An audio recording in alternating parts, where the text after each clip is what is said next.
도 내담자에 대한 충분한 이해를 통해서 가능하게 된다. 자, 내담자를 이해하지 않고서는 진짜 공감이 안 되겠죠. 그 모든 문제를 잃어보고 내가 마음이 그 사람과 닮아가게 되고 쉽게 말해서 이해가 되고 공감을 하는 데 있어서는 그 사람이 이해가 되지 않으면 이 공감이라는 것은 이루어지지 않는다 하는 그런 말씀이 되겠어요.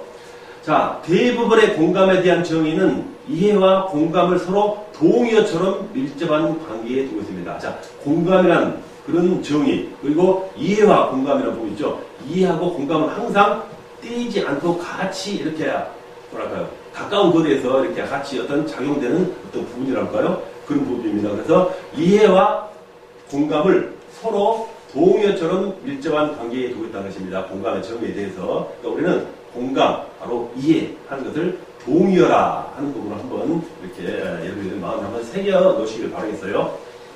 자, 그래서 일반적으로 이해와 공감 이 두 단어를 합쳐서 공감적 이해라는 용어로 강조했다. 자, 공감과 이해가 이렇게 둘이 가까이 아주 끈끈하게 같이 작용을 하면서 이루어질 수 있는 부분이라고 우리 지금 알려준 것 같습니다. 자, 토마스 호든도 공감은 이해의 한 형태이며, 지금 공감과 이해죠. 이해의 한 형태이며 이해를 기초로 한다고 주장했습니다. 이 공감 먼저 이해를 바탕으로 기초로 다루어야만이 공감이 나타나고 결정된다라는 부분이 되겠죠. 자, 그러므로 이해는 공감에 가장 가까운 용어이며 공감을 설명하는 명확하고 쉬운 표현이다. 맞는 말이죠. 생각하기에도. 자, 공감은 반드시 이해하고 가까운 거리에 있다라는 것을 다시 한번 강조할 수 있겠어요. 자, 이해는 자신으로부터 내담자의 내면 세계로 들어가는 것을 의미한다. 공감은 내담자의 표면적 감정에 대해서만 이해하는 것이 아니라 내면 상태에서도 같이 느낄 수 있어야 한다. 내면 세계로 들어가는 것. 그 사람의 외모란가 일상적인 통상적인 어떤 그런 부분에 우리 관여하는 게 아니라 그 사람 내면 세계, 그 사람 아까 말씀드린 여러 가지 감정적인 선택이 있었죠. 뭐 내면 심리, 마음, 아니면 어떤 그 사람의 일상적인 생활 환경이라든가 이런 가지 이해를 해야만이 우리가 이해를 해야만이 공감적인 부분을 완수할 수 있다는 것입니다. 자, 이해는 다른 표현으로 상담자와 내담자 간의 심리적 거리를 축소시키는 작업이다. 자, 이해는 다른 표현으로 바꿔 말한다면은 상담자와 내담자 간의 심리적 거리를 축소시키는 작업이다. 두 사람의 심리 간에 어떤 마음 간에 있는 거리를 이렇게 가깝게 한다. 축소시킨다는 작업이라는 것입니다. 자, 상담자와 내담자가 물리적 거리를 가깝게 하는 것은 의미가 없다. 자, 반대로 말씀드립니다. 자, 물리적 거리라는 것은 차로 질 수 있는 거리 되겠죠. 자, 상담자와 내담자가 꼭 이렇게 한 공간에서 책상에 마주보고 뭐 1m, 2m 안에서 상담이 이루어져야만이 축소라는 건 아니, 심리적 축소가 아니라는 것입니다. 비록 여기 서울에 있고 부산에 있고 할지라도 어떤 매체를 통한 상담도 있을 수 있고 마음과 마음이 통할 수 있고 공감할 수 있고 부분이 될 수 있다는 것을 간접적으로 묘사하는 것이죠. 그래서 가까이 있다는 것이 바로 심리적 축소라는 것은 아니라는 것입니다. 비록 멀리 떨어져 있더라도 충분한 공감은 얼마든지 이루어질 수 있다 하는 그런 의미입니다. 서로 정서, 사고 및 경험, 문화, 세계관, 인식론 등의 간격이 존재하지만 이해를 통해서 바로 이 심리적인 거리 축소죠. 이해를 통해서 심리적 거리를 축소시킬 때 훌륭한 공감이 가능해진다. 자, 한 사람은 미국에 있고 한 사람은 한국에 있다 할지라도 이런 거리는 충분히 축소해서 공감대를 이루어지는 작용이 이렇게 발생할 수 있다는 것입니다. 자, 상담자가 내담자의 정서, 사고 및 경험에 근접하게 되었다는 공감적 표현과 반응을 내담자에게 나타나야 한다. 자, 이러한 부분이 필요하다는 거죠. 상담자가 충분히 지금 내담자에 대한 어떤 그 정서, 사고, 경험에 내가 근접하겠다는 공감적인 표현을 드리고 내담자에게 비추한다는 말씀이 되겠죠. 그 반응을 나타나게 해야 한다는 것입니다. 이런 반응만 이루어진다면 거리가 아무리 멀리 있더라도 바로 이 거리는 가까이서 이루어지는 공감은 필수적으로 이렇게 우리에게 다가올 수 있다는 것입니다. 자, 내담자를 향한 상담자의 공감 전달은 내담자로 하여금 자신이 충분히 이해하고 있다는 느낌을 갖게 한다. 이 부분이 굉장히 중요하죠. 여러 번 다뤘기 때문에 내담자 항상 상담자에 대한 어떤 그 자기의 마음이 충분히 전달되었는가 하는 것을 이렇게 수시로 확인하게 할 거예요. 그래야만이 더욱더 사람을 믿고 또 존경함으로 인해가지고 자기 마음을 더 개방해서 쉽게 접근할 수 있다는 것을 알아보는 것 같습니다. 자, 내담자가 하는 말에 대하여 기계적 반응으로 나타내는 것은 공감이 가능하지 않다는 것이 방금 앞서 말씀드린 연장이죠. 이렇게 이해하고 공감하고 이렇게 그 사람에 대한 어떤 상담의 모습이 이렇게 이해를 시켜주고 그 사람이 나를 지금 교류를 이뤄낼 수 있는 공감대가 형성되어 있거나 하는 그런 신뢰감을 내담자가 가지하는데, 그렇지 않고 바로 기계적인 반응이죠. 어떤 대답을 하는데 그냥 습관적으로 어떤 대답을 가볍게 한다든가, 말씀드렸듯이 자기의 다른 일을 보면서 상담을 동시에 한다든가 하는 부분이죠. 이런 것은 바로 공감이 가능할 수 없다는 것입니다. 이때는 아마 내담자가 공감대를 아마 형성하지 않으려고 할 거예요. 그래서 상담자가 신체적이고 인지적 정서적이며 직관적인 반응을 나타낸다. 상담자가 신체적이고, 그리고 가까운 그 어떤 그 표현을 얘기하겠죠. 인지적, 깨달았다는 걸 알려주는 것, 그리고 정서적으로, 또 바로 직관적으로, 바로 어떤 말에 대해서 대화에 있어서 응답으로서 그 사람에게 이렇게 위안을 줄 수 있거나 아니면 공감을 줄 수 있는 반응을, 직관적인 반응을 나타내야 한다는 것입니다. 어떤 말을 돌리지 않고 좋으면 좋다, 나쁘면 나쁘다, 그렇구나 하는 것을 이렇게 반응을 하죠. 어떤 말을 했는데 한참 30초 있다가 아니면 1분 있다가 다른 거 하거나 대답을 하면 안 된다는 것이죠. 바로 직관적인 반응을 나타내야 한다면 되겠어요.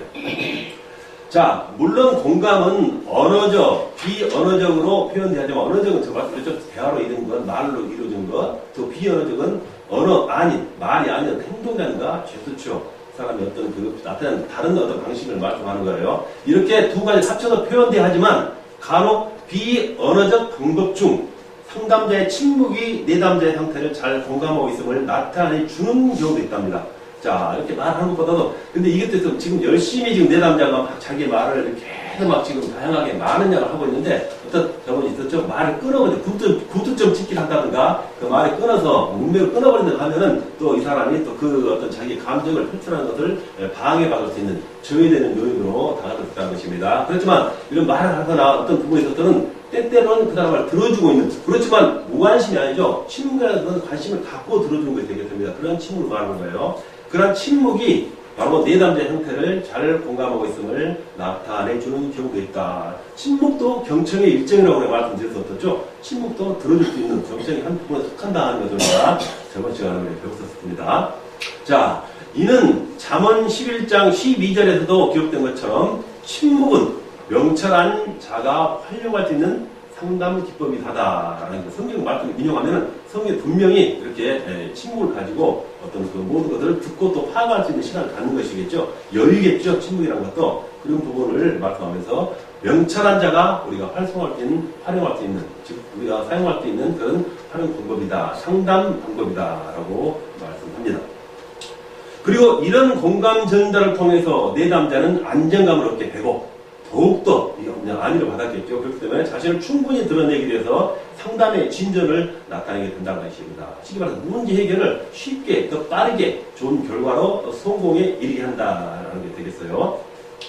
효과적인 공감적 이해와 공감의 반응 전달은 단순히 말로만 하는 것이 아니라 상담자의 얼굴, 말투, 몸짓, 침묵 등 다양한 음성적, 비음성적 요소를 나타내야 한다. 내담자가 자기 고민을 털어놨어요. 이런 문을 했어요. 근데 그랬어요 하고 직접 가서 한번 물어보면 쳐준다든가 동감을 한다든가 아니면 어떤 말을 나타내서 직접 말투도 있겠죠. 어떤 적극적으로 어떤 그 말에 지지한다는, 공감한다는 말투도 있겠죠. 그리고 몸짓도 있었겠고요. 아니면 아까 반대적인 어떤 들어줄 수 있는 침묵 같은 그런 부분, 이러한 비음성적 요소를 통해서 그 사람이 공감대를 이루고 있구나 하는 것을 알릴 수 있도록 나타내야 한다라는 것을 말씀하고 있는 것입니다. 자, 우리 잠깐 쉬었다가 하겠습니다.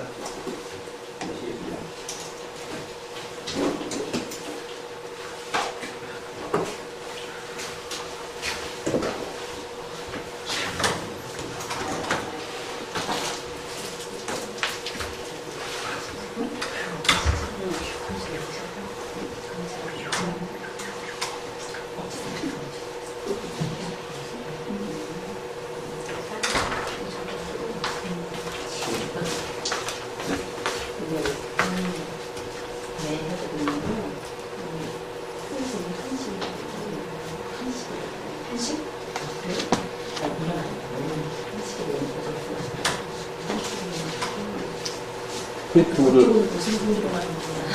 그런 거 아니야.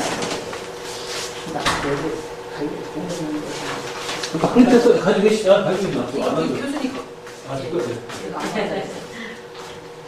이거 좀 이따 나눠드리면 네, 끝나고 미리 나가지 마세요. 컨디가니까.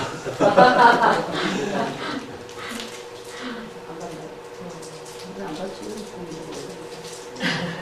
손님들이 재산가? 이게? 시기? 삼성전하고 뭐 하고 이렇게 아, 그게 지금 막, 하시는 거예요. 사실 난안 가봤어. 나는 거기 사람을 지금 결혼 이상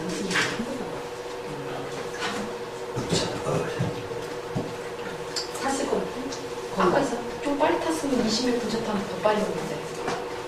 가셨어? 여기? 아니, 모르겠어요. 안 믿어요. 항상 상황이 달라지니까. 그래? 내가 항상 갈 생각을 하고. 그래? 엄마 지금 수입 때문에 그러면 안 돼? 안 돼요. 그래서 많이 있습니다. 근데 아까는 진짜 나는 잘 모르고 살았는데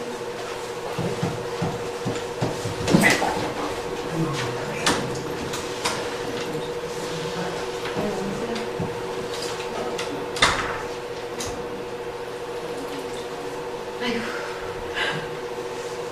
한숨 치세요? 자식이요? 네. 기쁨도 주지만, 희노애락이 자식 같은 거 있어. 힘든 것도 있고. 어디에요? 이학생은 유치원. 양수? 아무튼 지금 유치원 한번 지금. 공손하게 얘기하세요. 아직 네? 저번 주에 그, 아니, 때. 뭔가 짓다가? 아니, 저번 주에 다녀왔어. 안녕하세요. 초등학생이에요. 초등학생이요? 2-2. 아, 초등학, 유치원, 초등학생 갔어요? 아, 의장.